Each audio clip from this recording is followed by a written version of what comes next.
ಈ ಕಾರ್ಯಕ್ರಮದ ಪ್ರಾಯೋಜಕರು ಜೈನ್ ಇರಿಗೇಷನ್ ಸಿಸ್ಟಮ್ಸ್ ಲಿಮಿಟೆಡ್, ಜಾಗತಿಕ ತುಂತುರು ಮತ್ತು ಹನಿ ನೀರಾವರಿ ಉಪಕರಣಗಳ ಉತ್ಪಾದಕರು, ಬೇಸಾಯ ತಂತ್ರಜ್ಞಾನ ನಿರೂಪಕರು ಹಾಗೂ ರೋಗರಹಿತ ಟಿಶ್ಯೂ ಕಲ್ಚರ್ ಗಿಡಗಳು. ವೀಕ್ಷಕರೇ ನಮಸ್ಕಾರ. ಇವತ್ತಿನ ಕೃಷಿ ಋಷಿ ಅಂಗಳದಲ್ಲಿ ಕಾರ್ಯಕ್ರಮಕ್ಕೆ ತಮಗೆ ಸ್ವಾಗತ. ನಾವು ರೈತ ಸಂಪರ್ಕ ಕೇಂದ್ರ ವರ್ಣಕ್ಕೆ ಹೋಗಿದ್ವಿ. ಅಲ್ಲಿರುವ ಸಹಾಯಕ ತಾಂತ್ರಿಕ ವ್ಯವಸ್ಥಾಪಕರಾಗಿರುವಂತಹ ಹೇಮಂತ್ ಸರ್ ಅವರು ನಮಗೆ ಸಾಕಷ್ಟು ರೈತರ ಒಂದು ಸಂಪರ್ಕಗಳನ್ನು ಕಲ್ಪಿಸಿ ಕೊಡ್ತಾಯಿದ್ರು.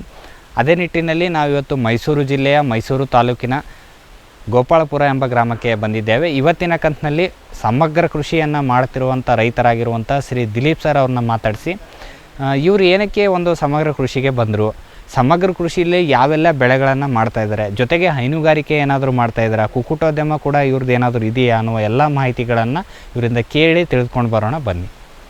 ಸರ್ ನಮಸ್ಕಾರ. ಸರ್ ನಮಸ್ತೆ ಸರ್. ನಮ್ಮ ಫಾರಂ ಟಿ ವಿಯ ಕೃಷಿ ಋಷಿ ಅಂಗಳದಲ್ಲಿ ಕಾರ್ಯಕ್ರಮಕ್ಕೆ ತಮಗೆ ಸ್ವಾಗತ ಸರ್. ಸರ್, ನಾವು ರೈತ ಸಂಪರ್ಕ ಕೇಂದ್ರ ವರ್ಣಕ್ಕೆ ಹೋಗಿದ್ವಿ. ಅಲ್ಲಿರುವ ತಾಂತ್ರಿಕ ಅಧಿಕಾರಿಗಳಾಗಿರೋ ವಸಂತ್ ಸರ್ ಅವರು ನಿಮ್ಮ ಸಂಪರ್ಕ ಕೊಟ್ಟರು. ಸರ್, ನೀವು ಒಂದು ಸಮಗ್ರ ಕೃಷಿ ಪದ್ಧತಿ ಎಲ್ಲ ರೀತಿಯ ಬೆಳೆಗಳನ್ನು ಬೆಳೆದು ಅದರಲ್ಲಿ ಹೈನುಗಾರಿಕೆ ಕೂಡ ಮಾಡ್ತಾಯಿದ್ದೀರಿ ಅಂತ ಅವ್ರು ಹೇಳ್ತಾಯಿದ್ರು. ಹಾಗಾಗಿ ನೀವು ಯಾವ ರೀತಿ ಒಂದು ಕೃಷಿ ಮಾಡ್ತಿದ್ದೀರ ಅನ್ನೋ ಕುರಿತು ಒಂದು ಮಾಹಿತಿಯನ್ನು ನಮ್ಮ ರೈತರಿಗೆ ಕೊಡೋಣ ಸರ್. ಖಂಡಿತ ಸರ್, ಮೊದಲನೇದಾಗಿ ಕೇಳೋದಾದರೆ ನಿಮ್ಮ ಹಿನ್ನೆಲೆ ಸರ್. ನೀವು ಮೂಲತಃ ಕೃಷಿಕರ ಅಥವಾ ಜಾಬ್ ಮಾಡ್ತಾಯಿದ್ದೀರಾ ಹೇಗೆ? ಸರ್, ನನ್ನ ಹೆಸರು ದಿಲೀಪ್ ಅಂತೇಳಿ, ಗೋಪಾಲ್ಪುರ ಗ್ರಾಮ, ಜೈಪುರ ಹೋಬಳಿ, ಮೈಸೂರು ತಾಲೂಕು. ನಮ್ಮ ತಂದೆಯವರು ಮೂಲತಃ ಕೃಷಿಕರೇ, ಇದೇ ಊರಿನವರು. ಸೊ ಜೊತೆಯಲ್ಲಿ ಅವರು ಎಂಪ್ಲಾಯ್ಡು ಕೂಡ. ಓಕೆ. ಈಗ ಎಂಪ್ಲಾಯ್ ಆಗಿರೋ ಕೃಷಿಕರಾಗಿರೋದ್ರಿಂದ ಮೂಲತಃ ಒಂದು ಲಿಂಕ್ ಇದ್ದಂಗೆ ನನಗೂ ಒಂದು ಲಿಂಕ್ ಬಂದಂಗೆ ಆಗಿದೆ. ಓಕೆ. ನಾನು ಕೂಡ ಹೊರಗಡೆ ಕೆಲಸದಲ್ಲಿ ಓದ್ತಿದ್ದು, ಕೆಲಸ ಮಾಡ್ತಿದ್ದೆ. ಸೊ ಜೊತೆಯಲ್ಲಿ ನಮಗೇನೋ ಪ್ರಾಬ್ಲಮ್ ಆಗಿದ್ದರಿಂದ ತಕ್ಷಣ ನಾನು ಬಿಟ್ಟು ತೋಟಕ್ಕೆ ಬರಬೇಕಾಗಿತ್ತು. ಸೊ ತೋಟಕ್ಕೆ ಬಂದಾಗ ನನಗೆ ಕೃಷಿ ಅಂದರೆ ಏನು ಅಂತ ನನಗೆ ಗೊತ್ತಿಲ್ಲ. ಕೃಷಿ ಯಾವ ರೀತಿ ಏನೋ ಮಾಡಬೇಕಂತನೂ ಗೊತ್ತಿಲ್ಲ ನನಗೆ. ತೋಟದಲ್ಲಿ ನಮ್ಮ ತಂದೆಯವರು ಏನು ಮಾಡಿ ಉಳುಮೆ ಮಾಡ್ತಾಯಿದ್ರು, ಗಿಡ ನೆಡ್ತಾಯಿದ್ರು, ಅಷ್ಟೇ ನನಗೆ ಗೊತ್ತಿದ್ದು. ರೈತರಿಗೋಸ್ಕರ ಕೃಷಿ ಸಂಪರ್ಕ ಕೇಂದ್ರ, ರೈತ ಸಂಪರ್ಕ ಕೇಂದ್ರ ಇದೆ ಅಂತಲೇ ನನಗೆ ಗೊತ್ತಿಲ್ಲ. ಕೃಷಿ ಇಲಾಖೆ ಇದೆ ಅಂತಲೇ ನನಗೆ ಗೊತ್ತಿಲ್ಲ.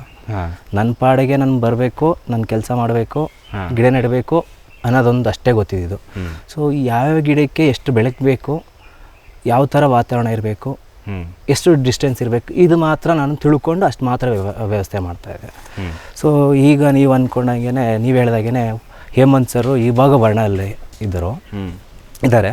ಮೊದಲು ಅದಕ್ಕಿಂತ ಮುಂಚಿದಾಗೆ ನಮಗೆ ಜೈಪುರ RSKನಲ್ಲಿ ಇದ್ದಿದ್ದವರು. ಸೊ ನಾನು ಈ ರೀತಿ ಮಾಡಿದ್ದು ಅವ್ರಿಗೆ ಹೇಗೆ ತಿಳಿತೋ ಗೊತ್ತಿಲ್ಲ.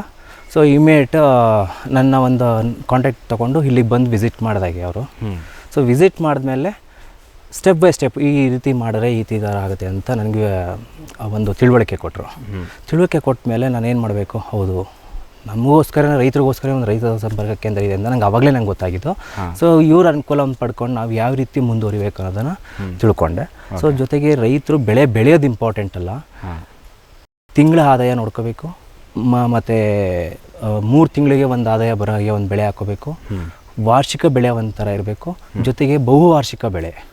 ಸೊ ತಿಂಗಳ ಬೆಳೆ ಅಂತಂದರೆ ನಮಗೆ ತೆಂಗು ಆಗ್ಬೋದು, ಅದು 3 ತಿಂಗಳಿಗೂ ಒಂದ್ಸಲ ಡೈಲಿ ಬಿದ್ದಂಥ ಕಾಯಿಗಳನ್ನ ನಾವು ಬೆಳೆಗೆ ಮಾಡ್ಕೊಂಡ್ರೂ ಕೂಡ ಅದು ಡೈಲಿ ಬೆಳೆ ಆಗುತ್ತೆ, ತಿಂಗಳ ಬೆಳೆನೂ ಕೂಡ ಆಗುತ್ತೆ. ಅದು ಒಂದು ರೀತಿ ಆದಾಯ ಆಗುತ್ತೆ.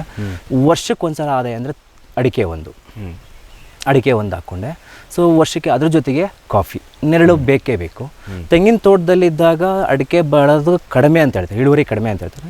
ಆದರೂ ಪರವಾಗಿಲ್ಲ, ನನಗೆ ಖಾಲಿ ಇರೋ ಜಾಗಕ್ಕೆ ಅಡಿಕೆ ನೆಟ್ಟರೆ ಸೊ ನನಗೆ 100% ನನಗೆ ಇಳುವರಿ ಬೇಕಿಲ್ಲ, ಜಸ್ಟ್ ಒಂದು 50% ಬಂದರೆ ಸಾಕು ಅಂತ ಅಂದ್ಕೊಂಡು ನಾನು ಪ್ಲಾಂಟೇಶನ್ ಮಾಡಿದೆ. ಸೊ ಖಾಲಿ ಬಿದ್ದಿರೋ ಜಾಗಕ್ಕೆ ಸುಮ್ಮನೆ ಖಾಲಿ ಜಾಗ ಇರೋದು ಬದಲು ಸೊ ಯಾವುದೋ ಒಂದು ಗಿಡ ಇದ್ದರೆ ಅದರಿಂದ ಬಂದಂಥ ಒಂದು ಇಳುವರಿ ಕೂಡ ರೈತರಿಗೆ ಒಂದು ಲಾಭದಾಯಕನೇ ಅಂತ ಒಂದು ಕಾನ್ಸೆಪ್ಟ್ ಇಟ್ಕೊಂಡು ಸೊ ಕಾಫಿ ಮತ್ತು ಎರಡನ್ನೂ ಕಾನ್ಸೆಪ್ಟಲ್ಲಿ ಮಾಡಿಕೊಂಡೆ. ಸೊ ಮೊದಲಲ್ಲಿ ಕಾಫಿಗೆ ಎಷ್ಟು ಬೇಕು ನೆರಳು ಬೇಕು, ಅದಕ್ಕೆ ಗಾಳಿ ಬೆಳಕು ಎಷ್ಟು ಬೇಕೋ ಅಷ್ಟು ಮಾಡಿಕೊಂಡೆ.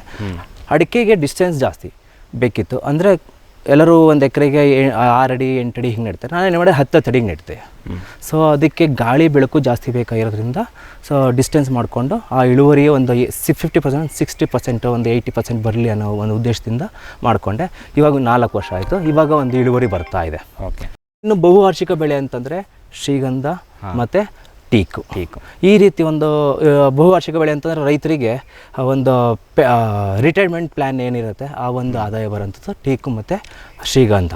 ಈ ರೀತಿ ಪ್ಲ್ಯಾನ್ ಮಾಡ್ಕೊಂಡು ನಾನು ಸಸಿಗಳನ್ನ ಪ್ಲ್ಯಾಂಟೇಷನ್ ಮಾಡಿಕೊಂಡೆ. ಓಕೆ ಸರ್, ಈಗ ನಿಮ್ಮ ತಂದೆಯವರು ಮಾಡ್ತಿರ್ಬೇಕಾದ್ರೆ ಮೊದಲು ಏನು ಅವರು ನಾಟಿ ಮಾಡಿದರು, ಅವರು ಯಾವ ರೀತಿ ಕೃಷಿ ಮಾಡ್ತಾಯಿದ್ರು, ನೀವು ಬಂದ ಮೇಲೆ ಏನು ಇಂಪ್ರೂವ್ ಮಾಡಿದ್ರಿ ಈ ಜಾಗದಲ್ಲಿ? ನಮ್ಮ ತಂದೆಯವರು ಇದ್ದಾಗ ಈಗೇನಿದೆ ಟೀಕು 102 ಎಕರೆ 18 ಗುಂಟೆನಲ್ಲಿ 120 ಟೀಕಿದ್ವು, ಅಂದರೆ ತೇಗದ ಮರಗಳಿದ್ವು, ಮತ್ತು 120 ತೆಂಗಿನ ಸಸಿಗಳಿದ್ವು. ಎಷ್ಟು ಎಕರೆಯಲ್ಲಿ ಸರ್ ಇದು? 2 ಎಕರೆ 18 ಗುಂಟೆಯಲ್ಲಿ 2 ಎಕರೆ 18 ಗುಂಟೆಯಲ್ಲಿ. ಇಷ್ಟನ್ನು ಕೂಡ ಅವರು ನನಗೆ ಒಂದು ಗಿಫ್ಟಾಗಿ ಕೊಟ್ಟಿದ್ದಾರೆ.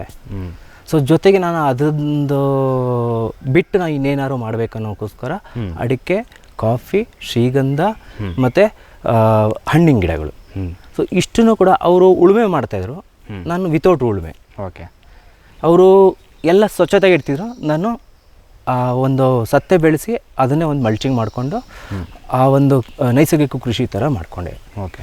ಅವರು ಗೌರ್ಮೆಂಟ್ ಗೊಬ್ಬರ ಯೂಸ್ ಮಾಡ್ತಿದ್ರು, ನಾನು ವಿತೌಟ್ ಗೌರ್ಮೆಂಟ್ ಗೊಬ್ಬರ ಯೂಸ್ ಮಾಡ್ಕೊಂಡೆ, ಸ್ಲರಿನ ಗೊಬ್ಬರನ ಯೂಸ್ ಮಾಡಿಕೊಂಡು ನಾನು ಬೆಳೆ ಬೆಳೀತಾ ಇದ್ದೀನಿ. 18 ವರ್ಷದಿಂದ ಈ ನ್ಯಾಚುರಲ್ ಕೃಷಿಯಿಂದ ಮಾಡ್ತಾಯಿದ್ದೀನಿ. ಓಕೆ ಸರ್, ಈಗ ತೆಂಗು ಏನು ಡಿಸ್ಟೆನ್ಸಲ್ಲಿ ಇದೆ ಸರ್ ಇದು? ಸೊ ನನಗೆ ಒಂದು ಇಷ್ಟೆಲ್ಲ ಬೆಳೆ ಬೆಳಿಬೇಕು, ಮಧ್ಯದಲ್ಲಿ ಇಷ್ಟೆಲ್ಲ ಬೆಳೆಯೋ ಕಾರಣನೇ ನಮ್ಮ ತಂದೆಯವರು ಒಂದು ಆವಾಗಲೇ ಪ್ಲ್ಯಾನ್ ಮಾಡಿಕೊಂಡು 35 ಅಡಿಗೆ ನೆಟ್ಟಿರೋಂಥದ್ದು ಪ್ಲಾಂಟೇಶನ್ 35 ಅಡಿಗೆ ಮಾಡಿಬಿಟ್ಟಿದ್ದಾರೆ. ಅದೊಂದು ನನಗೆ ಅದೃಷ್ಟ ಅಂತ ಹೇಳಕ್ಕೆ ಇಷ್ಟಪಡ್ತೀನಿ. ಓಕೆ, 35 ಅಡಿಗೆ ಒಂದಿದೆ ಸರ್. ಅದ್ರ ಮಧ್ಯದಲ್ಲಿ ಇದೇ ಬೆಳೆಗಳನ್ನ ಹಾಕಬೇಕು ಅಂತ ಏನಕ್ಕೆ ಅನಿಸ್ತು ಸರ್ ನಿಮಗೆ? ಸೊ ಈಗ ಯಾವುದೇ ಒಂದು ತರಕಾರಿ ಬೆಳೆ ಆಗ್ಬೋದು, ಇನ್ನೊಂದು ಯಾವುದೇ ಬೆಳೆ ಹಾಕೋರು ಬಿಸಿಲು ಬೇಕೇ ಬೇಕು. ನಾವು ಅಲ್ಲಿ ಆಮೇಲೆ ಲಾಸ್ಟ್ ಇಲ್ಲಿ ಮೈಸೂರು ಸುತ್ತಮುತ್ತನೇ ನೋಡಿದ್ವಿ ಸರ್, ತೆಂಗಿನಲ್ಲಿ ಶುಂಠಿನೂ ಹಾಕಿದ್ದಾರೆ, ಕೆಲವೊಂದು ಕಡೆ ತರಕಾರಿಗಳನ್ನು ಬೆಳೀತಾ ಇದ್ದಾರೆ. ಪ್ಲಾಂಟೇಶನಲ್ಲೇ ಮತ್ತು ಪ್ಲಾಂಟೇಶನ್ ಮಾಡ್ಬೇಕಂತ ಏನಕ್ಕೆ? ಹೌದು, ಈಗ ನೀವು ಹೇಳಿದಾಗೇ ತರಕಾರಿ ಬೆಳೆಗಳು ನಮ್ಮಲ್ಲಿ ಈಗ ಆಲ್ರೆಡಿ ಲೇಬರ್ ಸಮಸ್ಯೆ ಬಂದಿದೆ, ಆಳುಗಳಂತೂ ಸಿಗೋದಿಲ್ಲ. ನಾವು ಇಡೀ ತೋಟನ ನಾನು, ನಮ್ಮ ತಂದೆ, ನಮ್ಮ ವೈಫು 3 ಜನನೇ ಮೇಂಟೈನ್ ಮಾಡ್ತಾರೆ ವಿತೌಟ್ ಲೇಬರು. ಸೊ ಇನ್ನು ನಾವು ತರಕಾರಿ ಬೆಳೆಗಳು ಹಾಕೊಂತಂದರೆ ಅಷ್ಟು ಇಳುವರಿ ಬರೋದಿಲ್ಲ, ರೈತರಿಗೆ ಬೇಕಾಗಿರೋಂಥ ಆದಾಯ ಅದರಿಂದ ಬರೋದಿಲ್ಲ. ಜೊತೆಗೆ ಲೇಬರ್ ಬಂದರೆ ಲೇಬರು ಸಿಗೋದಿಲ್ಲ. ಲೇಬರ್ ಬಲ್ಲಿ ಅಂದರೆ ಆ ಬೆಳೆ ಎಲ್ಲ ವೇಸ್ಟ್ ಆಗುತ್ತೆ. ನಾವು ಎಷ್ಟು ಅಂತ ಕಟ್ ಮಾಡಲಿಕ್ಕೆ ಸಾಧ್ಯ? ಸೊ ಅದನ್ನು ಆಗೋದಿಲ್ಲ. ಇನ್ನು ಕಾಫಿನ ಹೋಗ್ತಾ ಬರ್ತಾ ನಾವೇ ಬಿಡಿಸ್ಕೋಬೋದು, ಒಂದೆಲ್ಲ ಇವತ್ತೆಲ್ಲ ನಾಳೆನೋ ಅಲ್ಲೇ ಇರ್ಬೋದ್ರೂ ಆಗುತ್ತೆ. ಸೊ ಅಡಿಕೆನೂ 2 ದಿನ ಅಲ್ಲೇ ಗಿಡದಲ್ಲಿದ್ದರೂ ಏನೂ ಆಗೋದಿಲ್ಲ. ಸೊ ಈ ಒಂದು ಉದ್ದೇಶದಿಂದ ನಾನು ಈ ಥರ ಪ್ಲ್ಯಾನ್ ಮಾಡಿಕೊಂಡೆ. ಓಕೆ, ಒಟ್ಟು ಎಷ್ಟು ಗಿಡಗಳಿದಾವೆ ಸರ್ ಅಂದಾಜಾಗಿ? ಸೊ ತೆಂಗು ನಮ್ಮ ತಂದೆಯವ್ರು ಹಾಕಿದ್ರು, ಅದು 120 ಗಿಡ ಇದೆ 2 ಎಕರೆ 18 ಗುಂಟೆಯಲ್ಲಿ. ಟೀಕು ಒಂದು 120 ಹಾಕಿದ್ರು, ಆಲ್ರೆಡಿ ಒಂದು 100 ಗಿಡ ಇದ್ದಾವೆ, ಇನ್ನು 20 ಗಿಡ ಇಲ್ಲ, ವೀಕ್ ಆಗಿದ್ದಾವೆ. ಸೊ 2 ಎಕರೆ 18 ಗುಂಟೆಯಲ್ಲಿ 120 ತೆಂಗು, 100 ಟೀಕು, 700 ಅಡಿಕೆ, 1,000 ಶ್ರೀಗಂಧ, 1,500 ಕಾಫಿ ಗಿಡದಲ್ಲಿ ಅರೇಬಿಕಾ ಮತ್ತು ರೋಬಸ್ಟಾನು, ಹಣ್ಣಿನ ಗಿಡಗಳು ಒಂದು 55 ಗಿಡಗಳು, 25 ವೆರೈಟಿ ಇದೆ. Okay sir. ಸರ್, ಈಗ ಈ ಮಧ್ಯದಲ್ಲಿ ಕಾಫಿದು ಮಾತಾಡೋದಾದರೆ ಸರ್, ಕಡಿಮೆ ಹೈಟಿಗೆ ಅರೇಬಿಕಾ ಬರುತ್ತೆ, ರೋಬಸ್ಟಾ ಆದರೆ ಎತ್ತರ ಬರುತ್ತೆ. ಹೌದು ಸರ್, ಈಗ 2 ಹಾಕಿದ್ದೀನಿ ಅಂತ ಹೇಳ್ತಿದ್ರೆ ಇದು ಮ್ಯಾನೇಜ್ಮೆಂಟ್ ನಿಮ್ಗೆ ತೊಂದರೆ ಆಗೋದಿಲ್ವಾ? ಹೇಗೆ? ಖಂಡಿತ. ನನಗೆ ಹಾಕಬೇಕಾದ್ರೆ ಅರೇಬಿಕಾ, ರೋಬಸ್ಟಾನು, ಅರೇಬಿಕಾ ತುಂಬ ಕಾಯಿಲೆ ಬರುತ್ತೆ ಅಂತ ಹೇಳಿದರು. ಬಟ್ ರೋಬಸ್ಟಾ ನಮ್ಮ ಹಾಕಿದ್ದು ಮೊದಲನೇ ವರ್ಷದಲ್ಲೇ ನಮ್ಗೆ ಒಳ್ಳೆ ಇಳುವರಿ ಬಂತು, 2ನೇ ವರ್ಷದಿಂದ ಇಳುವರಿ ಕಡಿಮೆ ಆಯಿತು. ಬಟ್ ಅರೇಬಿಕಾ ಮೊದಲನೇ ವರ್ಷನೂ ಕಡಿಮೆ ಇತ್ತು, 2ನೇ 3ನೇ ವರ್ಷದಿಂದ ಒಳ್ಳೆ ಇಳುವರಿ ಬರ್ತಾ ಇದೆ. ಇದುವರೆಗೊಂದು ಪೆಸ್ಟಿಸೈಡ್ ಕೂಡ ಸಪ್ಲೈ ಮಾಡಿಲ್ಲ, ಅದಕ್ಕೆ ಸ್ಪ್ರೇ ಮಾಡಿಲ್ಲ, ತುಂಬ ಚೆನ್ನಾಗಿ ಹೆಲ್ತಿಯಾಗಿದೆ ನೋಡಿ. ಇದು ಅರೇಬಿಕಾ, ಪಕ್ಕದಲ್ಲಿರೋದು ರೋಬಸ್ಟಾನು. ರೋಬಸ್ಟಾನೇ ಹೇಗಿದೆ, ಅರೇಬಿಕಾ ಆಗಿದೆ, ತುಂಬ ಹೆಲ್ತಿಯಾಗಿದೆ, ಒಂದು ಕೂಡ ನಾನು ಪೆಸ್ಟಿಸೈಡ್ ಇಲ್ಲ. ನನಗೆ ಅರೇಬಿಕಾ ಒಂದು ಮ್ಯಾನೇಜ್ಮೆಂಟ್ ಚೆನ್ನಾಗಿದೆ. ಓಕೆ, ಅಂದರೆ ಸ್ವಲ್ಪ ಜಾಸ್ತಿ ಶೇಡ್ ಇರೋದ್ರಿಂದ ಇಳುವರಿ ಒಂದೊಂದು ಚೂರು ಕಡಿಮೆ ಬರ್ಬೋದು, ಬಟ್ ಶೇಡ್ ಬೇಕೇ ಬೇಕು ಇದಕ್ಕೆ. ಅರೆ ಬರೇ ಶೇಡ್ಗಳು 50% ಬಿಸಿಲು, 50% ಈ ಥರ ಬೆಳಕಿದ್ರೆ ಓಕೆ. ಸೊ ಇದೆಲ್ಲ ನಮ್ಮ ತಂದೆಯವ್ರು ಮಾಡಿರತಕ್ಕಾಗಿ ಆವಾಗಲೇ ಪ್ಲ್ಯಾನ್ ಮಾಡಿರಾಗಿ 35 ಅಡಿ ನೆಟ್ಟಿರೋದ್ರಿಂದ ಈ ಬೆಳೆ ಬೆಳೀಲಿಕ್ಕೆ ಸಾಧ್ಯ ಆಗಿದ್ದು. ಓಕೆ.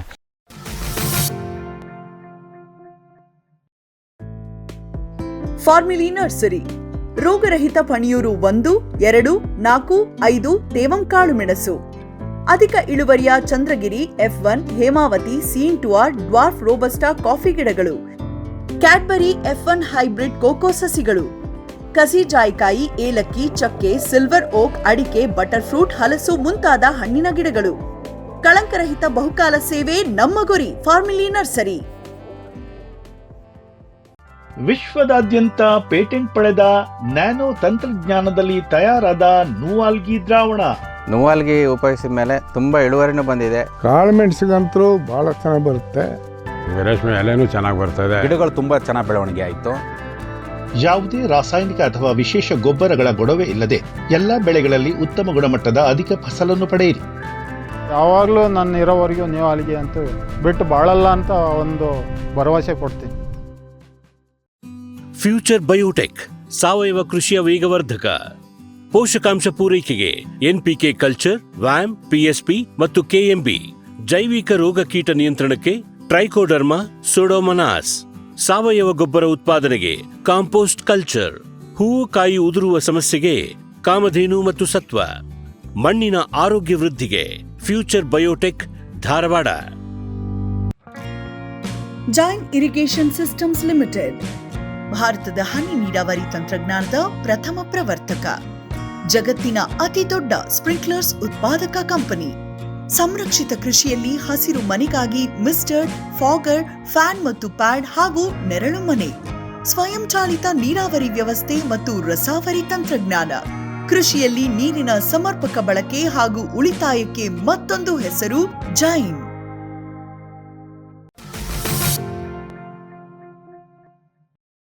ಸರ್, ಈಗ ಇದು ಏನು ಡಿಸ್ಟೆನ್ಸಲ್ಲಿ ನೀವು ನಾಟಿ ಮಾಡಿದ್ರಿ ಸರ್? ಹೆಂಗೆ ಈಗ ಒಂದು ತೆಂಗಿದೆ, ಇನ್ನೊಂದು ತೆಂಗಿನ ಮಧ್ಯದಲ್ಲಿ ಹೆಂಗಿದಾವೆ ಪ್ಲಾಂಟೇಶನ್ಸ್? ಸೊ ಎರಡು ತೆಂಗಿನ ಮರ ನಮ್ಗೆ ಆಗಲೇ 35 ಅಡಿ ಇದೆ ಅಂತ ಹೇಳಿದೆ. ಸೊ 2 ತೆಂಗಿನ ಮರದ ಮಧ್ಯ 35 ಅಡಿಗೆ ಡಿವೈಡ್ ಮಾಡ್ಕೊಂಡ್ರೆ ಒಂದು 17 ಅಡಿ ಬರುತ್ತೆ. 17 ಅಡಿಗೆ ಒಂದು ಬಾಳು ಮಾಡಿಕೊಂಡೆ, ಸೀದಾ ಒಂದು ಲೈನ್ ಮಾಡಿಕೊಂಡೆ. ಆ ಬಾಳಿಂದ 5 ಅಡಿ ಬಲಕ್ಕೆ ಒಂದು ಅಡಿಕೆ ನೆಡಿದೆ. ತೆಂಗಿನ ಮರದ ಲೈನಲ್ಲೇ ಈ ಕಡೆ 5 ಅಡಿ ದೂರದಲ್ಲಿ ಅಡಿಕೆ ನೆಡಿದೆ. ಸೊ ಅಡಿಕೆಯಿಂದ ಅಡಿಕೆಗೆ ಹೆಚ್ಚು ಕಡಿಮೆ 10 ಅಡಿ ಡಿಸ್ಟೆನ್ಸ್ ಆಯಿತು. ಈಗ ಅಡಿಕೆಯಿಂದ ಈ ಉದ್ದ ಲೈನ್ ತೊಗೋತೀನಲ್ಲ, ಅಲ್ಲಿಂದ ಅಲ್ಲಿಗೂ 10 ಅಡಿಗೆ ನೆಟ್ಕೊಂಡೆ. ಆ 2 ಅಡಿಕೆ ಮಧ್ಯದಲ್ಲಿ ಕೂಡ ಒಂದು ಕಾಫಿ ಪ್ಲಾಂಟೇಶನ್ ಮಾಡಿದೆ. ಸೊ ಈ ರೀತಿ ಪ್ಲ್ಯಾನ್ ಮಾಡಿಕೊಂಡು ಅಡಿಕೆಯಿಂದ ಅಡಿಕೆಗೆ 10 ಅಡಿ ಬರಬೇಕು. 2 ಅಡಿಕೆ ಮಧ್ಯದಲ್ಲಿ ಕಾಫಿ ಮಾಡಿಕೊಂಡು ಆ ಕಾಫಿಯಿಂದ ಇನ್ನೊಂದು ಕಾಫಿ ಗಿಡಕ್ಕೂ 10 ಅಡಿ, ಒಂದೊಂದು ಗಿಡಕ್ಕೂ 10 ಅಡಿ ಬರಬೇಕು. ಆ ಥರ ಪ್ಲ್ಯಾನ್ ಮಾಡಿಕೊಂಡು ಪ್ಲಾಂಟೇಶನ್ ಮಾಡಿಕೊಂಡೆ. ಓಕೆ ಸರ್, ಈಗ ನೀವು ಹೇಳ್ತಾ ಇದ್ದೀರಿ ನಿಮ್ಮ ತಂದೆಯವರು ಸ್ವಲ್ಪ ರಾಸಾಯನಿಕ ಗೊಬ್ಬರಗಳನ್ನು ಮಾಡ್ತಾಯಿದ್ರು ಅಂಥೇಳಿ. ಅದನ್ನು ಬಿಟ್ಟು ನೀವು ಸಂಪೂರ್ಣವಾಗಿ ನೈಸರ್ಗಿಕ ಅಥವಾ ಸಾವಯವ ಕೃಷಿನೇ ಮಾಡಬೇಕು ಅಂತ ಏನಕ್ಕೆ ಅಂದ್ಕೊಂಡ್ರಿ? ಸೊ ನಾನು ಇದೇ ರೀತಿ ಸಾವಯವ ಕೃಷಿ ಮಾಡೋಕ್ಕೂ ಮುಂಚೆನೇ ತರಬೇತಿ ಕಾರ್ಯಕ್ರಮಕ್ಕೆ ಹೋಗಿದ್ದೆ. ಸೊ ಅಲ್ಲಿ ಪೆಸ್ಟಿಸೈಡ್ಗೂ ಸಾವಯವ ಕೃಷಿಗೂ ಇರೋ ವ್ಯತ್ಯಾಸ ನಂಗೆ ತಿಳಿಸ್ಕೊಟ್ರು. ಪೆಸ್ಟಿಸೈಡ್ ಎಷ್ಟು ಹಾನಿಕಾರಕ ಅಂದರೆ ಮುಂದಿನ ಪೀಳಿಗೆಗೆ ನಮ್ಮ ಭೂಮಿ ಉಳಿಯೋದಿಲ್ಲ, ಮಕ್ಕಳುಗಳು ನೋಡಲಿಕ್ಕೆ ಆ ಒಂದು ಹೆಲ್ತಿ ಭೂಮಿ ಉಳಿಯೋದಿಲ್ಲ ಅಂತ ಒಂದು ಮಂದಟ್ಟು ನಂಗೆ ಹಾರ್ಟ್ಫುಲ್ಲಾಗಿ ನನಗೆ ಅಂಟ್ಕೊಂತು. ತಕ್ಷಣ ನಾನು ಏನು ಮಾಡಿದೆ, ಕೆಲವರು ಹೇಳ್ತಾರೆ, ಇವಾಗಲೂ ರೈತ ಸಂಪರ್ಕ ಕೇಂದ್ರದಲ್ಲಿ ಒಳ್ಳೆ ಅಧಿಕಾರಿಗಳು ಹೇಳ್ತಾರೆ, ನಿಧಾನಕ್ಕೆ ಬದಲು ಮಾಡ್ಕೊಳ್ಳಿ. ಏನಕ್ಕೆ ಅಂತಂದರೆ ತಕ್ಷಣ ಬದಲು ಮಾಡಿಕೊಂಡ್ರೆ ಈಗ ಏನು ಪೆಸ್ಟಿಸೈಡಲ್ಲಿ ಇಳುವರಿ ಬರ್ತಾಯಿತ್ತೋ ತಕ್ಷಣ ಚೇಂಜ್ ಮಾಡಿದಾಗ ಏನಾಗುತ್ತೆ, ಆ ಇಳುವರಿ ಸ್ಟಾಪ್ ಆಗಿಬಿಡುತ್ತೆ. ಅದಕ್ಕೆ ಬೇಕಾಗಿರೋ ಸಪ್ಲಿಮೆಂಟು ಸಿಗೋದಿಲ್ಲ. ಸೊ ಹಾಗಾಗಿ ಏನು ಮಾಡ್ತಾರೆ, ನಿಧಾನಕ್ಕೆ ಚೇಂಜ್ ಮಾಡ್ಕೊಳ್ಳಿ ಅಂತೇಳಿ. ನಾನೇನು ಮಾಡಿದೆ, ಏನಾರಾಗಿ ಹೋಗಲಿ ನನಗೆ ಅಂಥೇಳಿ ತಕ್ಷಣ ಚೇಂಜ್ ಮಾಡಿಬಿಟ್ಟೆ.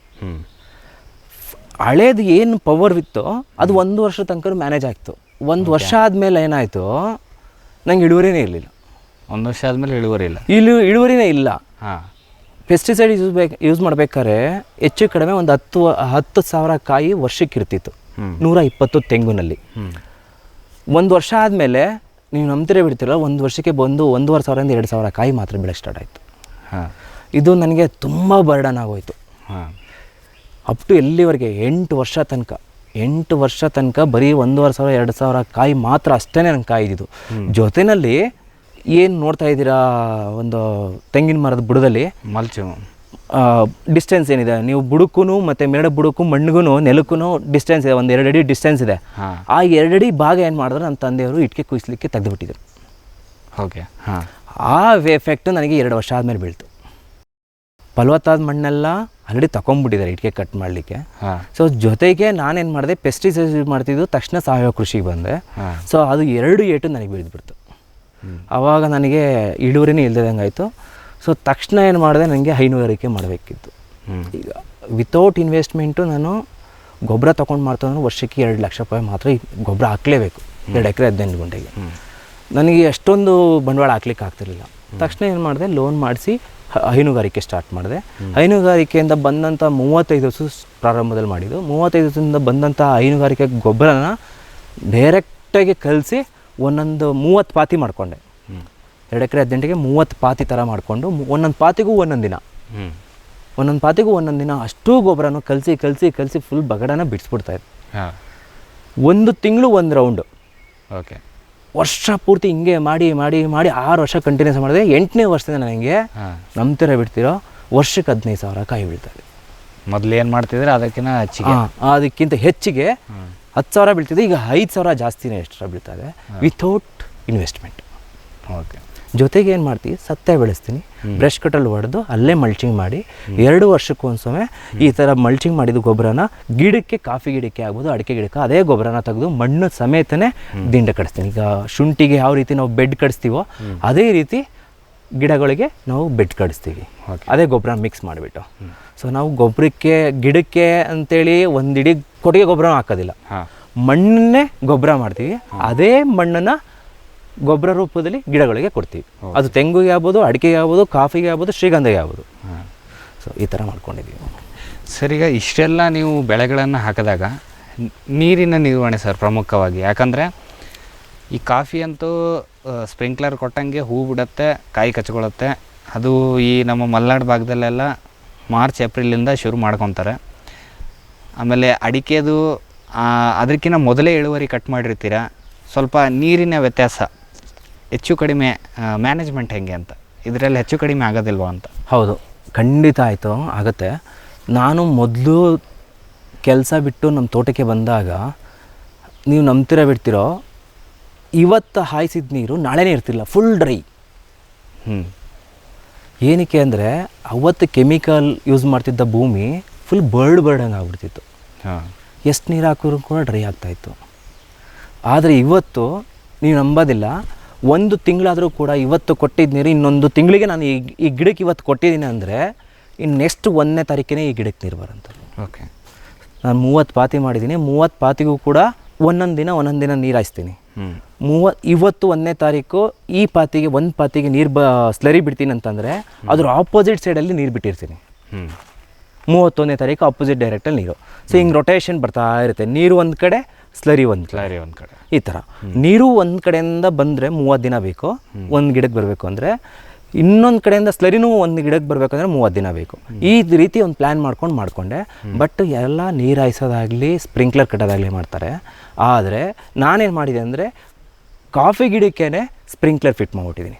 ಓಕೆ. ಆ ಟ್ಯೂಬ್ನ ಏನು ಮಾಡಿದೆ, ಲ್ಯಾಟ್ರಲ್ ಕೆಳಗಡೆಯಿಂದ 20 mm ಲ್ಯಾಟ್ರಲ್ ಹಾಕಿ ಹೈಟ್ಗೆ ಒಂದು ಕಾಫಿ ಗಿಡದ ಬುಡದಲ್ಲೇ ಟೀ ಹಾಕ್ಕೊಂಡು, ಕಾಫಿ ಗಿಡ ಎಷ್ಟು ಹೈಟ್ ಇದೆ ಅಷ್ಟು ಹೈಟು ಒಂದು ಸ್ವಲ್ಪ ಹೈಟ್ ಬೆಳೆಸ್ಕೊಂಡು ಕಾಫಿ ಗಿಡದಿಂದನೇ ಸ್ಪ್ರಿಂಕ್ಲರ್ ಬೀಳಂಗೆ ನಾನು ಮಾಡ್ಕೊಂಡಿದ್ದೀನಿ. ಆ ಕಾಫಿ ಗಿಡದಿಂದ ಒಂದೊಂದು ಕಾಫಿ ಗಿಡದಿಂದ ಹೆಚ್ಚು ಕಡಿಮೆ ಇನ್ನೊಂದು ಕಾಫಿ ಗಿಡಕ್ಕೆ, ಅಂದರೆ ಒಂದು ಕಾಫಿ ಗಿಡದಿಂದ ಇನ್ನೊಂದು ಕಾಫಿ ಗಿಡಕ್ಕೆ 10 ಅಡಿ ಇದೆ ಡಿಸ್ಟೆನ್ಸ್. 10 ಅಡಿ ಕವರ್ ಆಗಬೇಕದು. ಆ ಕಡೆ ಕಾಫಿ ಗಿಡದಿಂದ ಈ ಕಡೆಗೂ ಬಿಡಬೇಕು. ಸೊ ಕಂಪ್ಲೀಟಾಗಿ ಬಿಡಬೇಕು. ಅಡಿಕೆ ಗಿಡಕ್ಕೆ ನೀರು ಹಾಯಿಸೋದೇನಿಲ್ಲ, ತೆಂಗಿಗೆ ನೀರು ಹಾಯಿಸ್ಬೇಕು ಅಂತೇನಿಲ್ಲ. ಒಂದು ಕಾಫಿ ಗಿಡದಿಂದ 10 ಅಡಿ ಕವರ್ ಆಗುತ್ತೆ. ಸೊ ಇಡೀ ತೋಟನೇ ಕವರ್ ಆಗೋಗುತ್ತೆ. ಹಾಗಾಗಿ ಇವತ್ತು ನೀರಿನ ನಿರ್ವಹಣೆ ನನಗೇನು ಸಮಸ್ಯೆ ಏನಿಲ್ಲ. ಎಷ್ಟು ಬೋರ್? ಒಂದೇ ಬೋರಲ್ಲಿ 2 ಎಕರೆ 18 ಗುಂಟೆ ನಾವು ಮೇಂಟೈನ್ ಮಾಡ್ತೀವಿ. ಓಕೆ. ಎಷ್ಟು ಇಂಚಿನ ನೀರಿದೆ ಸರ್? 2.5 ಇಂಚಿಂದ 3 ಇಂಚ್ ನೀರಿದೆ. ಅದರಿಂದ 2 ಎಕರೆ 18 ಗುಂಟೆ ಮ್ಯಾನೇಜ್ ಆಗೋದು. ಸೊ ಇಷ್ಟು ಮಾಡಿದ್ರೆ ಸಾಕಾಗೋದಿಲ್ಲ. ನಾನು ಪ್ರತಿಯೊಂದು ಪಾತಿನೂ ಕೂಡ ಬದುಗಳನ್ನ ತುಂಬ ಹೈಟ್ ಮಾಡ್ಕೊಂಡಿದ್ದೀನಿ. 2.5 ಇಂದ 3 ಅಡಿ ಹೈಟ್ ಮಾಡಿಕೊಂಡು ಈ ಥರ. ಸೊ ಮಳೆ ಬಿದ್ದು ಒಂದು ದಿನ ಮಳೆ ಬಿದ್ದರೆ, ಒಂದು ಅರ್ಧ ಗಂಟೆ ಮಳೆ ಬಿದ್ದರೂ ಕೂಡ ಇಡೀ ಪಾತಿನಲ್ಲಿ 30 ಪಾತಿನಲ್ಲೂ ನೀರು ನಿಂತ್ಕೋಬೇಕು. ಸೊ ಈ ಪಾತಿನಲ್ಲಿ ನಿಂತ್ಕೋಬೇಕು, ಆ ಪಾತಿನಲ್ಲಿ ನಿಂತ್ಕೋಬೇಕು. ಸೊ ಇಷ್ಟು ಬೋರು ಕೂಡ ನಂದು ಕೆಳಗಡೆ ಸ್ಲ್ಯಾಂಟ್ ಆಗಿರೋದ್ರಿಂದ ನಮ್ಮ ಭೂಮಿ ಕೆಳಗಡೆ ನಮ್ಮದು ಡೆಡ್ ಎಂಡಲ್ಲಿ ಬೋರ್ ಇದೆ. ಸೊ ಅಷ್ಟು ನೀರು ತುಂಬ್ಕೊಂಡಿದ್ದನ್ನು ಹಿಂಗಿದ್ರೆ ನಮ್ಮ ಬೋರ್ವೆಲ್ಗೆ ಹೋಗಬೇಕು. ಸೊ ಎಲ್ಲ ಜಾಸ್ತಿ ಆಗಿ ಹೋಗೋದಂತ ಕೃಷಿ ಹೊಂಡಾಗಿ ಹೋಗಬೇಕು. ಸೊ ಈ ರೀತಿ ಒಂದು ಬೋರ್ವೆಲ್ಲು ಕೂಡ ನಂಗೆ ಹಾಳಾಗಬಾರ್ದು. ಆ ರೀತಿ ಮ್ಯಾನೇಜ್ ಮಾಡಿಕೊಂಡು ನಾನು ಮಾಡ್ತಿದ್ದೀನಿ. ಒಂದು ದಿನ ನಮ್ಗೆ 1 ಅವರ್ ಮಳೆ ಬೀಳ್ತು ಅಂದರೆ ನಾನು 1 ವಾರ ಮೋಟ್ರೇ ಆನ್ ಮಾಡೋದಿಲ್ಲ. ಓಕೆ. ನನ್ನ ಗಿಡಕ್ಕೆ ನೀರೇ ಬೇಕಿಲ್ಲ. ನೋಡಿ, ಹೆಚ್ಚು ಕಡಿಮೆ 15 ದಿನನೇ ಮೋಟ್ರ್ ಆನ್ ಮಾಡಿರೋದು. ಇದು ಮೊನ್ನೆ ಮಳೆ ಬಿದ್ದಿರೋದು. ಇನ್ನೂ ಹಸಿ ಇದೆ ಫುಲ್ಲು. ಈ ರೀತಿ ಮಾಡ್ಕೊಂಡಿದ್ದೀನಿ. ಓಕೆ. ಸರಿ, ನಿಮಗೆ ಸೀಸ್ನಲ್ ವೇರಿಯೇಷನ್ ಏನಾದರೂ ಆಗುತ್ತಾ ಸರ್? ಅಥವಾ ಅಡಿಕೆ ಯಾವಾಗ ಬರಬೇಕು ಅದೇ ಟೈಮಿಗೆ ಬರುತ್ತೆ, ತೆಂಗು ಯಾವಾಗ ಬರಬೇಕು ಅದೇ ಟೈಮಿಗೆ ಬರುತ್ತೆ, ಕಾಫಿ ಯಾವಾಗ ಬರೋಕೆ ಅದೇ ಬರುತ್ತಾ, ಅಥವಾ ವೇರಿಯೇಷನ್ ಏನಾದರೂ ಆಗುತ್ತಾ ಸೀಸ್ನಲ್? ಸರ್, ನಮಗೆ ಇವಾಗ 100% ಆಗೇ ಆಗುತ್ತೆ. ಮಲೆನಾಡಲ್ಲಿ ಇರೋಂಥ ಕಾಫಿಗೂ ನಮಗಿರೋಂಥ ಕಾಫಿಗೂ 1-2 ಮಂತ್ಸ್ 3 ಮಂತ್ಸ್ ವೇರಿಯೇಷನ್ ಇದ್ದೇ ಇರುತ್ತೆ. ತೆಂಗುನೂ ಅಷ್ಟೇ. ಸೊ ನಮ್ಮದು ಒಂದು ರೀತಿ ಮಳೆಗಾಲನೇ ಒಂಥರ ಡಿಫ್ರೆಂಟ್ ಸೀಸನಲ್ಲಿ ಬೀಳ್ತಾ ಇರ್ಬೇಕಾರೆ ನಮ್ಮ ಬೆಳೆಗಳು ಒಂಥರ ರೀತಿಯಲ್ಲೇ ಸೀಸನ್ ಚೇಂಜಸ್ ಆಗಿದೆ, ಒಂದು ಸ್ವಲ್ಪ ಚೇಂಜಸ್ ಇದ್ದೇ ಇರುತ್ತೆ. Okay sir.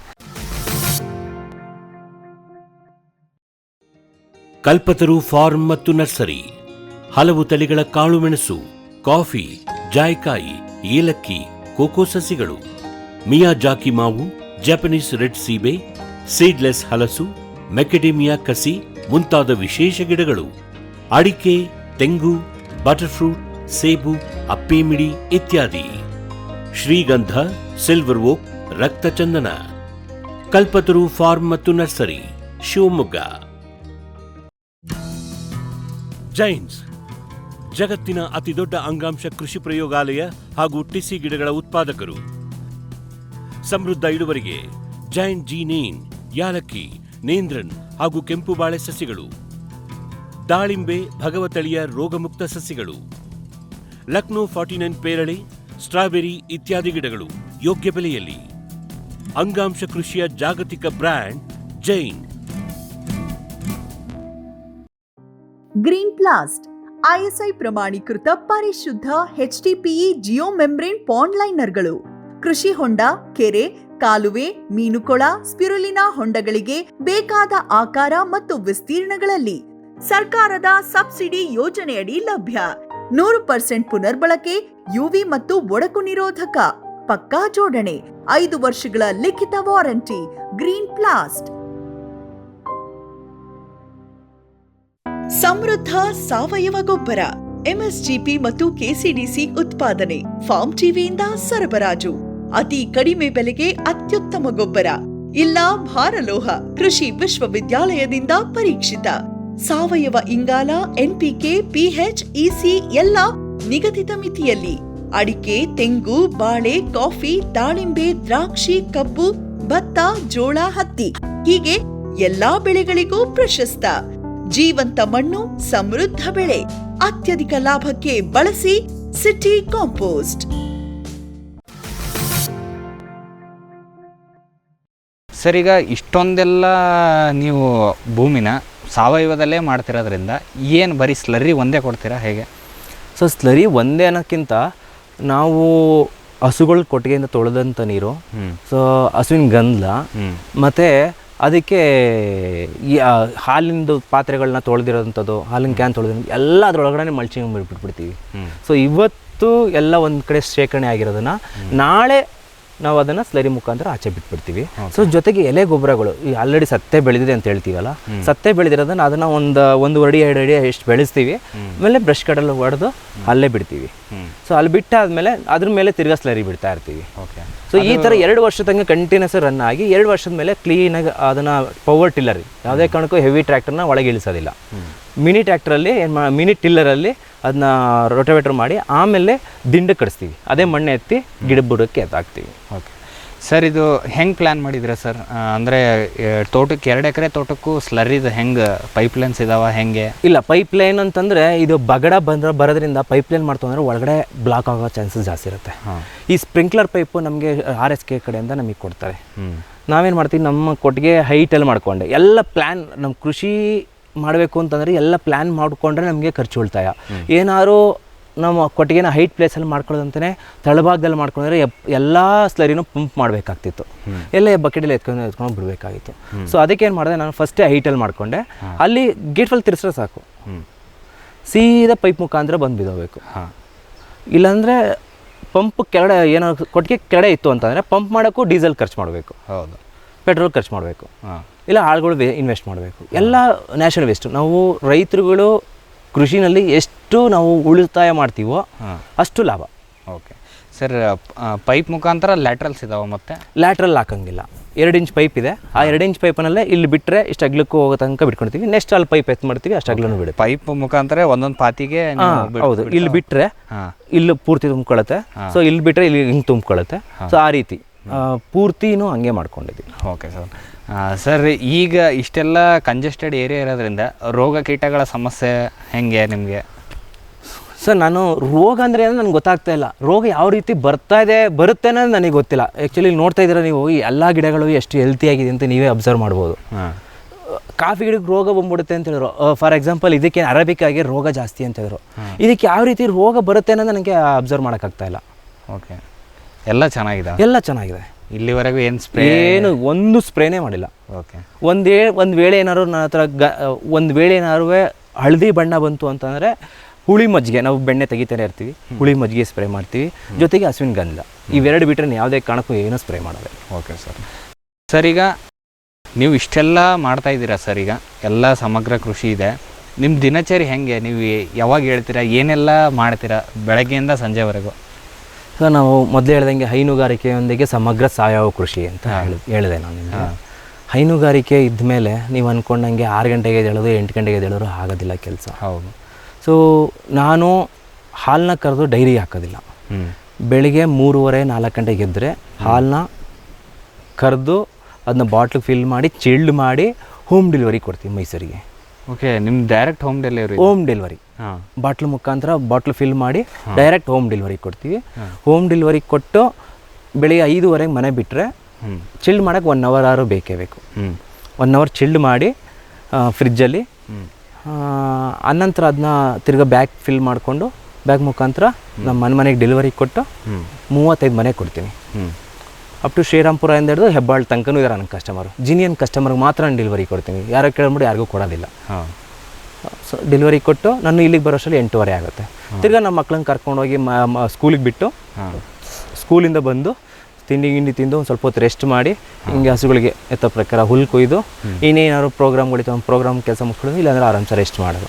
ತಿರ್ಗಾ ಸಂಜೆ ಎತ್ತ ಪ್ರಕಾರ ಹಾಲು ಕರಿಯೋದು, ತೊಗೊಂಡು ಹಾಕೋದು, ತಿರ್ಗಾ ಬರೋದು. ಓಕೆ ಸರ್, ಈಗ ಇಳುವರಿ ಈಗ ಯಾವುದು ಸ್ಟಾರ್ಟ್ ಆಗಿದೆ ಈಗ? ಸರ್ ನಾನು ಹಾಕಿ 4 ವರ್ಷ ಆಗಿದೆ, ಅಡಿಕೆ ಮತ್ತು ಕಾಫಿ ಹಾಕಿ. ಕಾಫಿ ಬಂದು 1 ವರ್ಷದಲ್ಲಿ ಇಳುವರಿ ಸ್ಟಾರ್ಟ್ ಆಗಿದೆ. ಅಡಿಕೆ ಇವಾಗ ಒಂದು 700 ಗಿಡದಲ್ಲಿ ಒಂದು 100-150 ಗಿಡಗಳು ಫ್ಲವರಿಂಗ್ ಆಗಿ ಒಳ್ಳೆ ಕಾಯಿನೂ ಬಿಟ್ಟಿದೆ. ಓಕೆ ಸರ್, ಅಪ್ಪಾಜಿ ಅವ್ರು ಹೇಳ್ತಾ ಇದ್ರು ಸಾಗುವಾನಿ ಮರ ಕೂಡ ಸೇಲ್ ಮಾಡೋಕ್ಕೆ ರೆಡಿ ಆಗಿದೆ, ಎಲ್ಲ ಪರ್ಮಿಷನ್ ತೊಗೊಂಡು ರೆಡಿ ಆಗಿದೆ. ಓಕೆ, ಫಾರೆಸ್ಟ್ ಇದರಿಂದ ಎಲ್ಲ ರೆಡಿ ಆಗಿದೆ. ರೈತರುಗಳು ಸಾಗುವಾನಿ ಗಿಡ ಹಾಕಿದರೆ ಮಾತ್ರ ಒಳ್ಳೆ ಚೆನ್ನಾಗಿ ಆದಾಯ ಬರುತ್ತೆ ಅನ್ನೋದು ಅನ್ಕೊಳ್ಳೋದು ಭಾರಿ ತಪ್ಪು. ಹಾಕಿದ ಮೇಲೆ ಅದು ಬರೋಂಥದ್ದನ್ನ ಕಟ್ ಮಾಡೋ ಟೈಮಲ್ಲಿ ಅಧಿಕಾರಿಗಳು ನಮಗೆ ತೊಂದರೆ ಕೊಡ್ತಾರಲ್ಲ, ಅದರಂಥ ಟಾರ್ಚರ್ ಇನ್ನೊಂದು ಬೇಡ. ಇದನ್ನು ನೇರವಾಗಿ ಹೇಳ್ತೀನಿ ನಾನು. ಅದೊಂದು ಸರ್ಕಾರ ನಮಗೆ ರೈತರುಗಳಿಗೆ ಅನುಕೂಲ ಮಾಡಿಕೊಡ್ಬೇಕು. ಅದು ಒಂದು ರೀತಿ ಕೆಟ್ಟದ್ದು ಆಗುತ್ತೆ, ಒಳ್ಳೆಯದು ಅನಿಸುತ್ತೆ. ಏನಕ್ಕೆ ಅಂದರೆ ದುರುಪಯೋಗ ಮಾಡ್ಕೊಳ್ಳೋದು ಜಾಸ್ತಿ ಇದ್ದಾರೆ, ಪ್ರಾಮಾಣಿಕತೆ ಅನ್ನೋದು ಇರೋದಿಲ್ಲ ರೈತರುಗಳ ಹತ್ರನೂ. ಸೊ ಈ ರೀತಿ ಹಾಗಾಗಿ ಗೌರ್ಮೆಂಟ್ ಮಾಡಿದ್ದು ಸರಿ ಅನಿಸುತ್ತೆ, ಒಂದೊಂದು ಟೈಮು ತಪ್ಪು ಅನಿಸುತ್ತೆ. ಒಂದೊಂದು ಟೈಮ್ ಯೋಚನೆ ಮಾಡಬೇಕು ಅಂದರೆ ಪ್ರಾಮಾಣಿಕತೆ ಇರೋರಿಗೆ ಇದು ತಪ್ಪು ಅನಿಸುತ್ತೆ. ಸರ್, ಈಗ ಆದಾಯದ ಮೂಲ ನೋಡೋದಾದರೆ ಹೆಂಗೆ ಸರ್? ಈಗ ನಿಮಗೆ ಹಾಲಿಂದಂತೂ ಡೈಲಿ ಆದಾಯ ಅದು. ಹೌದು. ನೀವು ಹೆಂಗೆ ಕ್ಯಾಲ್ಕುಲೇಟ್ ಮಾಡ್ತೀರಾ? ಒಟ್ಟು ಆದಾಯ ನೀವು ಎಷ್ಟು ಬಂಡವಾಳ ಅಂತೂ ಇವಾಗಂತೂ ಆಲ್ಮೋಸ್ಟ್ ಝೀರೋ ಇದೆ. ಈಗ ಶುರುನಲ್ಲಿ 22 ಲಕ್ಷ ಲೋನ್ ತೊಗೊಂಡೆ ಹೈನುಗಾರಿಕೆ ಅಂತಲೇ. ಹೈನುಗಾರಿಕೆಯಿಂದನೂ ನನಗೇನು ಅಂಥ ಶುರುನಲ್ಲಿ ಆದಾಯ ಬರಲಿಲ್ಲ, ಎಲ್ಲ ಲೋನೇ ಕಟ್ಟಬೇಕಂತ ಅವಶ್ಯಕತೆ ಇತ್ತು. ಜೊತೆಗೆ ಅದರಲ್ಲಿ ಎಷ್ಟು ಆದಾಯ ಬರ್ತದೆ ಕ್ಯಾಲ್ಕುಲೇಷನ್ ಮಾಡಿಸ್ಕೊಳ್ಳೋಷ್ಟರಲ್ಲೇ ನನಗೆ 2 ವರ್ಷ ಆಗೋಯಿತು. 2 ವರ್ಷ ಆದಮೇಲೆ ನಂಗೆ ಉಳಿತಿದ್ದೆ ನಂಗೆ 2,000 ರೂಪಾಯಿ 3,000 ರೂಪಾಯಿ ತಿಂಗಳಿಗೆ ಅಂತ ಕ್ಯಾಲ್ಕುಲೇಷನು. ಕಂತೆ ನೋಟ್ ಎತ್ಕೊಂಡು ನಂಗೆ ಉಳಿತಿದ್ದೆ ಅಷ್ಟು, ಆ ಥರ ಒಂದಿದು. ಸೊ ಇವಾಗ ಹಂಗೇನೆ ಯಾವ ಥರ ಉಳಿಸ್ಬೇಕು ಅಂತ ಪ್ಲ್ಯಾನ್ ಹಾಕೊಂಡು ಲೇಬರ್ನ ತೆಗೆದಾಕಿ ಲೇಬರ್ ದುಡ್ಡು ನಾವೇ ಉಳಿಸ್ಕೊಳ್ಳೋಕೆ ಸ್ಟಾರ್ಟ್ ಮಾಡ್ಕೊಂಡು, ಜೊತೆಗೆ ನಾವೇ ಮಾಡಿಕೊಂಡು ನಾವು ಡೈರೆಕ್ಟಾಗಿ ಡೈರಿ ಹಾಕೋಬೋದು, ಹೋಮ್ ಡೆಲಿವರಿ ಕೊಡೋದ್ರಿಂದ ಎಷ್ಟು ಆದಾಯ ಬರುತ್ತೆ, ಈ ಥರ ಒಂದೊಂದಾಗಿ ಸರ್ಚ್ ಮಾಡಿಕೊಂಡು ನಾವು ಆದಾಯ ಮಾಡ್ಕೊಳ್ಳೋಕ್ಕೆ ಮೂಲ ಹುಡ್ಕೊಂಡು, ಜೊತೆಗೆ ನಾವು ಇರೋವರೆಗೂ ಕೂಡ ಹೈನುಗಾರಿಕೆನ ನಾವು ಮಾಡ್ತೀವಿ ಅಂತ ಹೇಳಲಿಕ್ಕಾಗೋದಿಲ್ಲ. ನೆಕ್ಸ್ಟ್ ನಾವು ರಿಟೈರ್ಮೆಂಟ್ ಪ್ಲ್ಯಾನ್ ತೊಗೊಂಡಾಗ ಈ ಅಡಿಕೆ ಆಗಲಿ ತೆಂಗು ಆಗಲಿ ಕಾಫಿ ಆಗಲಿ ನಮ್ಮ ಕೈ ಹಿಡಿತವೆ ಅಂತ ಒಂದು ಪ್ಲ್ಯಾನ್ ಮಾಡಿಕೊಂಡು ಅವಾಗಲೇ ಶುರು ಮಾಡಬೇಕಾದ್ರೆ ಅದೇ ದುಡ್ಡನ್ನ ಉಳಿಸಿ ನಾನು ಇದಕ್ಕೆ ಇನ್ವೆಸ್ಟ್ ಮಾಡ್ಕೊಂಬಿಟ್ಟೆ. ಓಕೆ, ಅಲ್ಲಿದ್ದು ಇಲ್ಲಿ ಇನ್ವೆಸ್ಟ್ ಮಾಡಿದ್ರಿ ಸರ್. ಈಗ ಇಲ್ಲಿ ಎಷ್ಟು ಆದಾಯ ಬರ್ತಾಯಿದೆ ವರ್ಷಕ್ಕೆ? ಹೇಗೆ? ವರ್ಷಕ್ಕೆ ಇಲ್ಲ ಅಂದ್ರೂ ಒಂದು ಬ್ಯಾಚಿಗೆ 1.5 ಲಕ್ಷ ಅಂತ ಪ್ಲ್ಯಾನ್ ಮಾಡಿಕೊಂಡ್ರು 3 ತಿಂಗಳಿಗೆ 4 ಬ್ಯಾಚ್ ನಾನು ಕೊಬ್ಬರಿ ಮಾರ್ಕೊತೀನಿ. ಅದೇ ನಾವು ಇವತ್ತಿನ ರೇಟ್ ಬಿಡಿ, ಮೊದಲು ನಾನು ಶುರು ಮಾಡಿದಾಗ ತೆಂಗುಗೆ ಒಂದು 6 ರೂಪಾಯಿ 7 ರೂಪಾಯಿ ಇತ್ತು, ಇವತ್ತು 40 ರೂಪಾಯಿ ಇದೆ, 60 ರೂಪಾಯಿ ಇದೆ. ಬಟ್ ಅದಕ್ಕೋಸ್ಕರ ನನಗೆ ಕೊಬ್ಬರಿ ಈಗ ಹೊಸ ಇದು ಮಣ್ಣು ಬತ್ತೊಂಬಿಟ್ಟು ಹಳೆ ಮಣ್ಣನ್ನ ನಾವು ಮರೆಯೋಕ್ಕಾಗೋದಿಲ್ಲ. ಸೊ ಹಳೆ ವೃತ್ತಿನ ಮರೆಯೋಕ್ಕಾಗೋದಿಲ್ಲ. ಅದಕ್ಕೆ ಏನು ಮಾಡೋದು, ಕೊಬ್ಬರಿ ಹಾಕ್ತಿದ್ದು, ಕೊಬ್ಬರಿನೇ ಮುಂದುವರ್ಸ್ತು. ಕೊಬ್ಬರಿನೂ ಕೂಡ 23,000 26,000 ಇದೆ ಇವತ್ತಿನ ರೇಟು, ಕಾಯಿನೂ ಇರ್ಬೋದು. ಸೊ ಅದನ್ನು ಇದಕ್ಕೋಸ್ಕರ ನಮ್ಗೆ ಅದೇ ಆದಾಯ. ಓಕೆ, ಅಂದರೆ ಎಷ್ಟು ಎವರೇಜ್ ಎಷ್ಟು ಆ್ಯಾವ್ರೇಜ್ ಒಂದು ತೋಟದಿಂದನೇ ನನಗೆ ಈಗ ಅಡಿಕೆ ಇವಾಗ ಶುರು ಆಗ್ಬೋದು, ಇದರಿಂದ ಒಂದು 30-40 ಸಾವಿರ ರೂಪಾಯಿ ಇವತ್ತು ನನಗೆ ಆದಾಯ ಬರ್ತಾ ಇದೆ ವರ್ಷಕ್ಕೆ ಕಾಫಿಯಿಂದ. ಈಗ ಸದ್ಯಕ್ಕೆ ಅರ್ಧ 50% ಇಳುವರಿ ಇರೋದು ನನಗೆ. ಸೊ ಜೊತೆಗೆ ತೆಂಗುಯಿಂದ ಒಂದು 4-6 ಲಕ್ಷ ಇದೆ. 6 ಲಕ್ಷ 6.5 ಲಕ್ಷ ಟೋಟಲ್ ಕಾಫಿಯಿಂದ ಮತ್ತು ತೆಂಗುಯಿಂದ ಎಲ್ಲ ಸೇರಿ ಒಂದು 6.5 ಲಕ್ಷ. ಬಾಕಿ ನಿಮ್ದು ಹಸುದೇನಿದೆ ಅದೆಲ್ಲ ಖರ್ಚು ನೋಡ್ಕೊಳತ್ತೆ ಇದೆಲ್ಲ, ಅದೆಲ್ಲ ಇದ್ರದ್ದೆಲ್ಲ ಅದು ಖರ್ಚು ನೋಡ್ಕೊಳ್ಳಿ. ಸೆಗಣಿಯಿಂದ 1 ರೂಪಾಯಿನೂ ಆದಾಯ ಮಾಡಿಲ್ಲ, ಎಲ್ಲ ನನ್ನ ತೋಟನೇ ಮಾಡಿರೋದು. ಹಾಲಿಂದ ಏನಿದೆ ಎಲ್ಲ ಕಂಪ್ಲೀಟ್ ಲೋನು ಮತ್ತು ನಮ್ಮ ಮನೆ ಮೇಂಟೆನೆನ್ಸ್ ಎಲ್ಲ ಅದ್ರದ್ದು. ಓಕೆ, ಮನೆ ಮೇಂಟೆನೆನ್ಸು, ಸ್ಕೂಲ್ ಫೀಸ್ ಮೇಂಟೆನೆನ್ಸು, ಹಸು ಮೇಂಟೆನೆನ್ಸು, ಕೊಟ್ಟಿಗೆ ಮೇಂಟೆನೆನ್ಸು ಎಲ್ಲ ಅದ್ರದ್ದೇನೆ. ಇದರದೆಲ್ಲ ಫ್ರೀ ನಿಮ್ಗೆ ಏನು ಬರುತ್ತೆ ತಿಂಗಳಿಗೆ ಇದೆಲ್ಲ ಇನ್ಕಮ್ ಥರ. ಓಕೆ ಸರ್, ನೀವು ಇಷ್ಟೊತ್ತು ನಮಗೆ ಒಂದು ಸಮಗ್ರ ಕೃಷಿ ಮಾಡಿ ಯಾವ ರೀತಿ ನಿಮ್ಮ ಒಂದು ಬದುಕನ್ನು ಕಟ್ಕೊಂಡಿದ್ದೀರ ಅನ್ನೋ ಕುರಿತು ಸಾಕಷ್ಟು ಮಾಹಿತಿಯನ್ನು ನಮ್ಮ ರೈತರೊಂದಿಗೆ ಹಂಚ್ಕೊಂಡ್ರಿ ಸರ್. ಹಾಗಾಗಿ ಇಷ್ಟೊತ್ತು ಮಾಹಿತಿ ಕೊಟ್ಟಿದ್ದಕ್ಕೆ ನಮ್ಮ ವಾಹಿನಿಯ ವತಿಯಿಂದ, ನಮ್ಮ ರೈತರ ವತಿಯಿಂದ ತಮಗೆ ತುಂಬು ಹೃದಯದ ಧನ್ಯವಾದಗಳು. ವೀಕ್ಷಕರೇ, ಇಷ್ಟೊತ್ತು ನಮಗೆ ದಿಲೀಪ್ ಸರ್ ಅವರು ಹೇಳ್ತಾಯಿದ್ರು, ನಾನು ಮೊದಲು ಕೃಷಿಗೆ ಬಂದಾಗ ಸಾಕಷ್ಟು ತರಬೇತಿ ಒಂದು ಕಾರ್ಯಕ್ರಮಗಳಿಗೆ ಹೋಗಿ ನಾನು ಅಲ್ಲಿ ಸಾಕಷ್ಟು ಕೃಷಿ ಕುರಿತಾದ ಒಂದು ಹೊಸ ವಿಷಯಗಳನ್ನು ತಿಳಿದುಕೊಂಡೆ. ಅದಾದ ಮೇಲೆ ಈ ರಾಸಾಯನಿಕ ಗೊಬ್ಬರ, ಪೆಸ್ಟಿಸೈಡ್ ಆಗಲಿ ಇಂಥದ್ದನ್ನೆಲ್ಲ ಬಿಟ್ಟು ಇವಾಗ ಸಂಪೂರ್ಣದಲ್ಲಿ ಒಂದು ಸಾವಯವ ಒಂದು ತೋಟವನ್ನು ಮಾಡ್ತಾಯಿದ್ದೀನಿ. ಅದಲ್ಲದೆ ನಾನು ಮಧ್ಯದಲ್ಲಿ ಹೈನುಗಾರಿಕೆ ಮಾಡೋದಕ್ಕೋಸ್ಕರ ಸಾಲವನ್ನು ಮಾಡಿದ್ದೆ. ಆ ಹೈನುಗಾರಿಕೆಯಿಂದ ಬರುವಂಥ ಸಗಣಿಯಿಂದ ಈಗ ಗೊಬ್ಬರಕ್ಕೆ 0 ಇನ್ವೆಸ್ಟ್ಮೆಂಟ್ ನಮ್ಮ ತೋಟಕ್ಕೆ ಏನಿದೆ ಅದ್ರ ಮುಖಾಂತರ ಮಾಡಿ ನಾನು ಒಂದು ಕೃಷಿ ಬದುಕನ್ನು ಮಾಡ್ತಾಯಿದ್ದೀನಿ ಅನ್ನೋ ಕುರಿತು ಸಾಕಷ್ಟು ಮಾಹಿತಿಯನ್ನು ನಮ್ಮೊಂದಿಗೆ ಹಂಚಿಕೊಂಡ್ರು. ಹಾಗಾಗಿ ಇಷ್ಟೊತ್ತು ಮಾಹಿತಿ ಕೊಟ್ಟಿದ್ದಕ್ಕೆ ಅವರಿಗೆ ಧನ್ಯವಾದಗಳನ್ನು ತಿಳಿಸುತ್ತಾ, ಮತ್ತು ಇವರ ಸಂಪರ್ಕ ಕೊಟ್ಟಂತಹ ನಮ್ಮ ವರುಣ ಹೋಬಳಿಯ ರೈತ ಸಂಪರ್ಕ ಕೇಂದ್ರದ ಸಹಾಯಕ ತಾಂತ್ರಿಕ ವ್ಯವಸ್ಥಾಪಕರಾಗಿರುವ ಶ್ರೀ ಹೇಮಂತ್ ಕುಮಾರ್ ಸರ್ ಅವರಿಗೂ ಕೂಡ ಧನ್ಯವಾದಗಳನ್ನು ತಿಳಿಸುತ್ತಾ ಇವತ್ತಿನ ಒಂದು ಕಾರ್ಯಕ್ರಮವನ್ನು ಇಲ್ಲಿಗೆ ಮುಗಿಸ್ತಾ ಇದ್ದೀವಿ. ನಮಸ್ಕಾರಗಳು. ಈ ಕಾರ್ಯಕ್ರಮದ ಪ್ರಾಯೋಜಕರು ಜೈನ್ ಇರಿಗೇಷನ್ ಸಿಸ್ಟಮ್ಸ್ ಲಿಮಿಟೆಡ್, ಜಾಗತಿಕ ತುಂತುರು ಮತ್ತು ಹನಿ ನೀರಾವರಿ ಉಪಕರಣಗಳ ಉತ್ಪಾದಕರು, ಬೇಸಾಯ ತಂತ್ರಜ್ಞಾನ ನಿರೂಪಕರು ಹಾಗೂ ರೋಗರಹಿತ ಟಿಶ್ಯೂ ಕಲ್ಚರ್ ಗಿಡಗಳು.